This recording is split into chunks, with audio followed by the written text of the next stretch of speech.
ኪዳነ ምሕረት እናቴ ላንብብላችሁ። በጌታችን በኢየሱስ መስቀል አጠገብ እናቱ የእናቱም እህት የቀሌዮጳ ሚስት ማርያም መግደላዊት ማርያምም ቆመው ነበር ይላል። የሶስቱም ሴቶች ስም ማን ነበረ?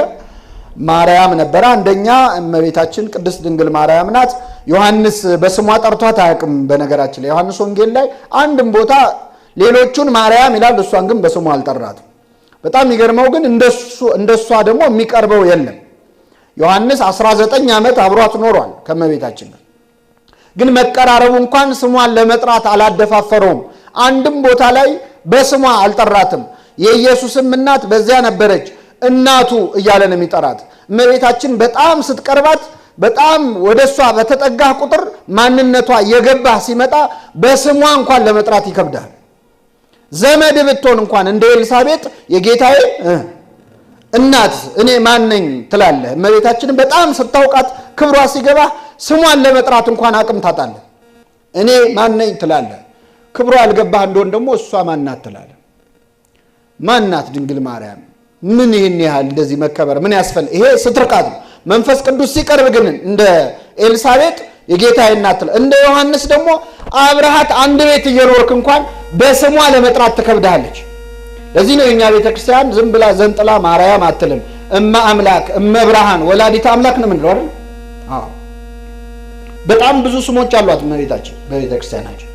ስለዚህ የኢየሱስም እናት በዚያ ነበረች፣ የቀሌዮጳ ሚስት ማርያም መግደላዊትም ቆመው ነበር ይላል። ክርስቶስ ተሰቅሎ ሳለ እንግዲህ 7 ቃላት ተናግሯል።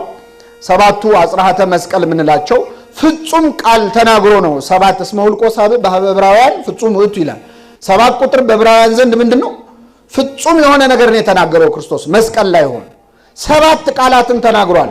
ተሰቅሎ የቆየው 3 ሰዓት ያህል ነው። በ3 ሰዓታት ውስጥ ግን 7 አረፍተ ነገሮች ብቻ ነው የተናገረው። እኔ እንኳን አሁን በዚች ደቂቃ 77 ቃላት ተናግሬያለሁ። ክርስቶስ ግን 3 ሰዓት ሙሉ 7 ቃላት ብቻ ነው የተናገረው። ሊያውም ጥቂት ቃላት ናቸው፣ የማይቀሩት ነው። ለምንድን ነው ክርስቶስ በጣም ጥቂት ቃላት የተናገረው? ከመሰቀሉ በፊት 6666 ጊዜ ምን ብሏል? ተገርፏል።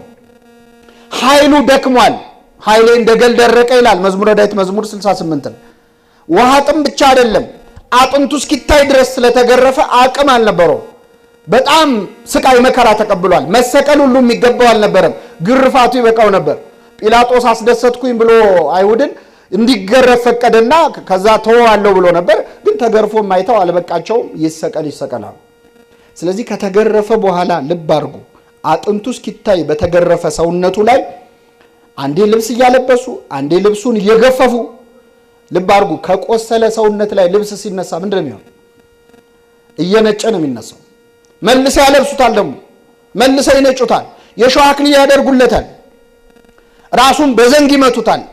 3 ሰዓት ከመሰቀሉ በፊት የሚገርማችሁ ለ3 ሰዓት ደግሞ መንገድ ሄዷል። መስቀል ተሸክሞ ሄዷል። 3 ሰዓት አይፈጅም። ኢየሩሳሌም 1 ኪሎ ሜትር አትሆንም። በጣም ትንሽ ናት ከተማ። አሁን እኛ ኢየሩሳሌም ሲባል የምንስለው አገር ነው አይደለ? ግን ኢየሩሳሌም ትልቅ ከተማ ግቢ ማለት ነው። የራሷ በሮች አሏት። ትልቅ ግቢ ናት እና ከየትም አቅጣጫ ወደየትም አቅጣጫ ብትሄድ በምንም ተአምር 3 ሰዓት ቀርቶ 30 ደቂቃ አይፈጅም። ክርስቶስ ግን 3 ሰዓት ሙሉ ተጉዟል። ያችን ከተማ ለመውጣት ከጲላጦስ አደባባይ እስከ ቀራንዮ ድረስ ከተሰቀለበት ከበር ውጭ ድረስ 3 ሰዓት ፈጀ። ለምን ፈጀ? የተሸከመው መስቀል በጣም ይከብደው ነበር። ተሸክመው ደግሞ አያስኬዱትም ነበር፣ ይመቱት ነበር፣ ይገርፉት ነበር። መስቀል ይዞ ሲወድቅ በተኛበት ይረግጡት ነበር። ከዚህ ሁሉ ስቃይ በኋላ ነው ክርስቶስ መስቀል ላይ ወጣው። መስቀል ላይ መሰቀል ደግሞ በጣም ትንፋሽ ራሱ ያጥራል። በነገራችን የሚገለውም መስቀል ላይ የተሰቀሉ ሰዎች ሰው ተንጠልጥሎ አይሞቱም እኮ። መስቀል ላይ የተሰቀሉ ሰዎች የሚሞቱት ለመተንፈስ በጣም ይቸገራሉ ተንጠልጥለው ሳል እና ከእግራቸው ከፍ እያሉ ነው ትንፋሽ ሰብስበው መልሰው የሚቀበሩ።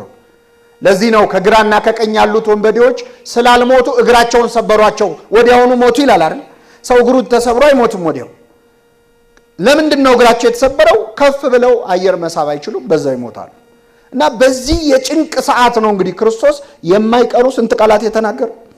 7 ቃል የማይቀሩ የመጀመሪያው ቃሉ የሚያደርጉትን አያውቁምና ይቅር በላ። የሥራቸውን ስጣቸው አይደለም፣ ፍረድባቸው አይደለም፣ እንዳሰቃዩኝ አሰቃያቸው አይደለም። አያውቁምና የሚያደርጉትን ይቅር በላቸው። የመጀመሪያ ንግግሩ ስለ ጠላቶቹ፣ በጠላቶቹ ነው የጀመረው ክርስቶስ ንግግሩ። ከነዚህ ሶስተኛው ቃል ግን ወደ ደቀ መዝሙሩ ጎንበስ ብሎ ክርስቶስ ወደ ታች ሲያይ ዮሐንስና እመቤታችን አሉ። አንቺ ሴት እነሆ ምንሽ ልጅሽ፣ እሱን ደግሞ እነኋት እናት። ክርስቶስ መስቀል ላይ ሆኖ ነው ይህን ቃል የተናገረው። እነኋት ምንህ እናት። ስቃይ ላይ እኮ ነው። ስቃዩ ግን እናቱን አላስረሳውም። ቁስሉ፣ ግርፋቱ ምንም ሊያስረሳ ይችላል። ሰው ሲደረደብ መከራ ሲመጣበት ሁሉ ነገር ይዘነጋዋል። ክርስቶስ በተገረፈው ግርፋት እናቱን አልረሳትም። መስቀል ላይ ሆኖ በዓይኑ ሲፈልግ ነበር እናቱ እና ዮሐንስና እመቤታችን ከስር ቆመዋል። አንቺ ሴት እነሆ ልጅሽ፣ አንተ ሆይ ደግሞ እነኋት እናት። እንግዲህ ክርስቶስ ዓርብ ዕለት በተሰቀለ ጊዜ ዮሐንስ አብሮ ነበረ። በእውነት ዮሐንስን ትንሽ እናድንቀው። ክርስቶስ ስንት ሐዋርያት ነበር ያስከተለው? አቤት 12። ከመስቀል ስር የተገኘው ግን ስንት ነው? አንድ ነው።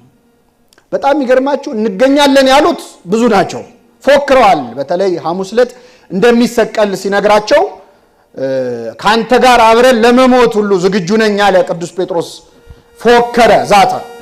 ሲዝት ጴጥሮስ እንዲህ ከተናገረ እኛ ስለምን ይቅርብን ብለው እነሱም ተከትለው ጌታ ሆይ ለመሞት ዝግጁ ነን፣ እኛም እንሞታለን አሉ። ጽድቁ ቀርቶብኝ በቅጡ በኮነነኝ ይባላል አይደል? እንኳን ሊሞቱ እዛ ቦታ ላይ አልተገኙም። በመዋረድ አልቦ ዘመድ ጊዜ ተዋርዶ ይላሉ አንዱ ባለቀን። በመዋረድ ቀን የለም ዘመድ፣ በተዋረድክ ቀን ዘመድ የለህም። ልብ አድርጉ። ክርስቶስ ተአምር ሲያደርግ ብዙዎች አብረውት ነበሩ። አብሮ ሲያበላ ሲያጠጣ ሲረባረቡ ነበረ። 5000 ሕዝብ ሲመግብ ሲያቀብሉ ሲያስተናግዱ ነበር። በታቦር ተራራ ልብሱ እንደ ፀሐይ ሲያበራ ክብሩን ለመካፈል አብረውት ነበሩ። የስቃዩ ጊዜ ግን ማንም አብሮት አልነበረ። ቅዱስ ዮሐንስ በዚህ እናደንቀዋለን። በመዋረድ ቀን ዘመድ የለም።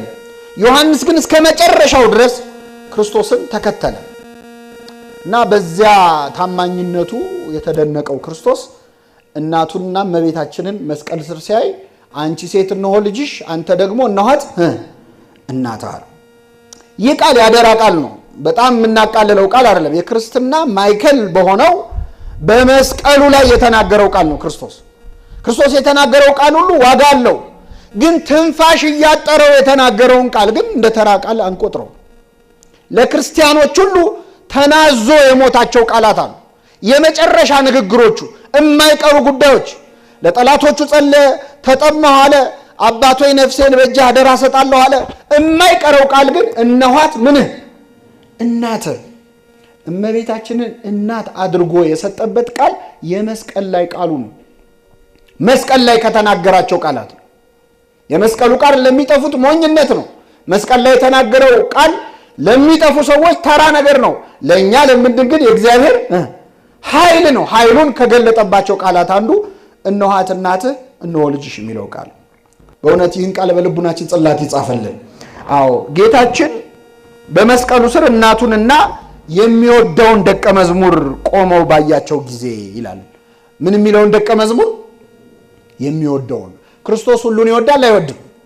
ይወዳል። ዮሐንስንስ ይወደዋል አይወደውም? ግን መጽሐፍ ቅዱስ ላይ የሚወደው ተብሎ የተጠራው ማን ነው? ወንጌላዊ ዮሐንስ ነው። ሌሎቹንም ይወዳቸዋል። ፍቅሩ ለሁሉም ነው። ይህንን ቅዱስ ዮሐንስ አፈወርቅ ሲተረጉም ምን ይላል? ፀሐይ የምትወጣው ለሁሉም ሰው ነው፣ ግን ሁሉም ሰው እኩል አይሞቃትም አይደል? ለምሳሌ አሁን ያለንበት አዳራሽ ክፍት ነው። ፀሐይ ስትወጣ ሙሉ በሙሉ ይገባል እዚህ አዳራሽ ውስጥ። ግን ጣሪያ ያላቸው አዳራሾች ደግሞ ከሆኑ የፀሐዩ ብርሃን የሚገባው ወይ በመስኮት ወይ በበር በኩል ወይ በቀዳዳ ነው አይደል? ስለዚህ ውስጥ የሚገባው ብርሃን ፀሐይዋ ያበራችውን ያህል አይደለም፣ በሯ ምን ያለውን ያህል ነው፣ የተከፈተውን ያህል ነው። እንደዚህ ወለል ብሎ የተከፈተ ከሆነ ግን ሙሉ ፀሐዩ ይገባል። ዮሐንስ ልክ እንደ ሐዋርያቱ በጌታ የተወደደ ነው። ክርስቶስ ሁሉንም ወዷቸዋል። ግን ለክርስቶስ ፍቅር ልቡን በጣም ከፍቶ እንደዚህ ወለል አድርጎ የሰጠው ማን ነው? ቅዱስ ዮሐንስ ስለሆነ የክርስቶስ ፍቅሩ ከሌሎች ይልቅ እሱ ላይ ታይቷል። ጌታን በመውደድ ግን ከሁሉም የሚበልጠው ይላል አባ ጊዮርጊስ ዘጋስጫ ቅዱስ ጴጥሮስ ነው።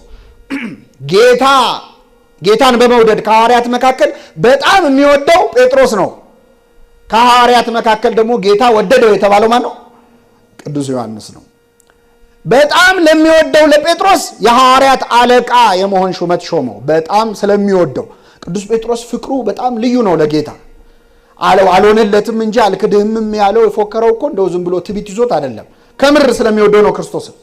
ሌሎች ቢክዱ ማለቱን ያጠፋው እንጂ ከትንሣኤ በኋላም ይገርማቸዋል። ጴጥሮስ ጌታ እኮ ነው ብሎ ዮሐንስ ሲነግረው በጀልባ ሄዶ ክርስቶስ ጋር መድረስ አላስችል ብሎት ከጀልባ ዘሎ እየዋኘ ነው ሄደው። አላስቻለውም ጌታው ጋር ለመድረስ። ይወደዋል ከልቡ። ስለዚህ ለሚወደው ጴጥሮስ ክርስቶስ የሐዋርያት አለቃ አረገው። የበለጠ ከሐዋርያት ይልቅ ግን ፍቅሩ ከሱ ጋር የተገናኘለት የሚወደው ሐዋርያ ፍቁረ እግዚእ ለተባለው ለዮሐንስ ግን ከሱ የበለጠ ሌላ ስጦታ ነው የሰጠው። ይህች ስጦታ ማነች? እመቤታችን።